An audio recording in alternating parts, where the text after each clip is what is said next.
Hey Taran, thanks for joining me today. Of course, Andre. Hey, so listen, tell me a little bit about why you bought the Lowrider ST this year, the 2022. So there's lots behind that. I've actually been shopping for a Harley for 3 years. And then when I saw the promotion for this one come up, I said to myself, I must go in and look at that.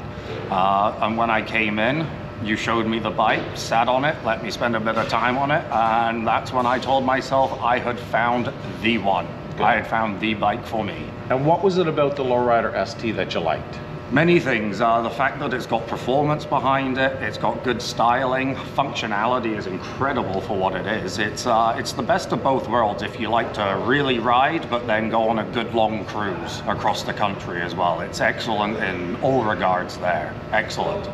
So Taran, when you came in, one of the first things you mentioned to me was you're coming off of Kawasaki. Why a Harley-Davidson? Well, first thing was that big V-twin engine. Yeah. The way that engine puts down the power, the horsepower and the torque from it, it is a unique feeling. I can't even describe it. You got to get on one and do it yourself. That's the only thing I can say. So a little different than a Kawasaki. Oh, 100%. My little Cowie was a parallel twin 650. Okay. So it moved like a little rocket. Okay. But this thing is a rocket on steroids. It's a rocket on steroids. So it was a big game changer. It was an absolute turnaround of riding style, the etiquette, the culture that comes with Harley-Davidson too. So talk to me a little bit about that, like the culture of Harley-Davidson. What do you mean by that? So we have a lot of folks who are going to watch this who are riding Kawasaki's, riding other metric bikes, riding Ducatis.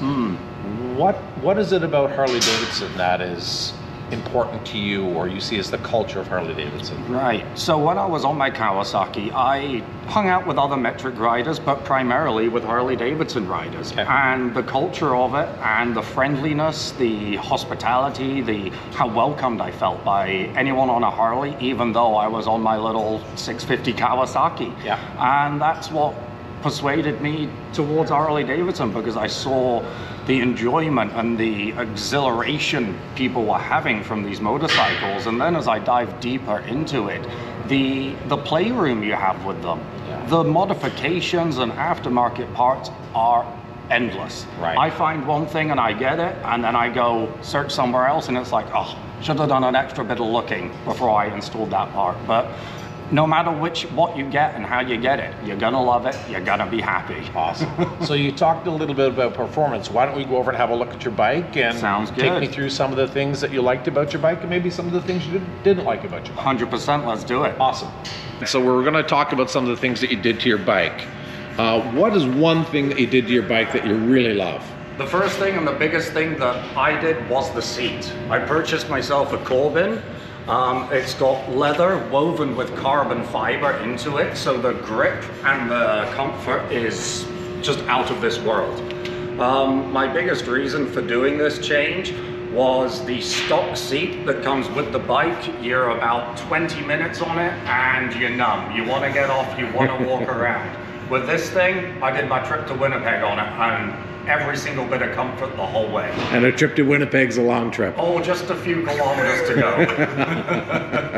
So the second thing you did to your bike, what's the second thing you did that you love? The next biggest thing was the levers. I got the one finger easy pull levers. These reduce the clutch pull by about 30 to 40%. When I'm riding, it's very similar to my old Kawasaki. It's just a little flick of the finger on the clutch and you're changing gear. This also helps great with brake control, as it's provides much more dexterity in the brake fingers. Okay, what's the next thing, man? So the next thing I did was the radiator guard here. I've done this on every motorcycle I've owned for obvious reasons. Rocks will destroy that thing. And I found it very beneficial and provide great protection so far. And then in addition to it, I did the crash bars here too. They provided extra leg room and somewhere to place my legs. And also just being such a brand new, beautiful bike, well, I wanted to protect it, didn't I? So Taran, as a 6-foot+ rider, you changed the controls from mids to forward. Tell me a little bit about why you did that. Well, the first reason and the obvious one is the additional legroom it provides, and I found that the best again in Winnipeg, as I could bring my feet forward, and with someone my height it provides much better foot control and again, dexterity with the feet.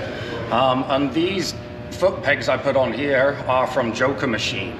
A lot of people call them weird looking because of the L shape, but believe it or not, this little piece here for long distance riding provides great heel support and takes a lot of strain off your thigh and off your shin.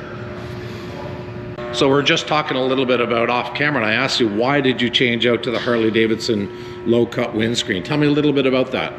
Well, everything I do is based on functionality and then secondarily style. The reason I did this is the stock windshield that sits at 6 inches put the airflow directly at my nose height. And as I wear a full face helmet, the aerodynamics of the full face were not working. As soon as I put this lower windshield on, it put the wind at about my chest, and the aerodynamics of the helmet, very comfortable, great to ride with. And again, how tall are you? I'm 6'6". So Taran, was this your first time into Durham Harley-Davidson when you walked in the doors coming to look for a bike? Not the first time walking in the doors, but my first time coming in with the intention to buy a bike. Okay. And how was your experience overall? Tell me a little bit about that. Nothing but fantastic. Cool. On all regards of the dealership, from anywhere from service to yourself in sales, parts and accessories. Everyone and all of your employees have been excellent. And what really stood out to you? Like, is there something, like, if you could summarize it, what would you say it was? It's family-friendly care. They care for you as if you're a good friend or as if you're family, which is what the Harley-Davidson community is about. Awesome, man. Awesome. So Taran, tell me the top 3 things that you love about your motorcycle.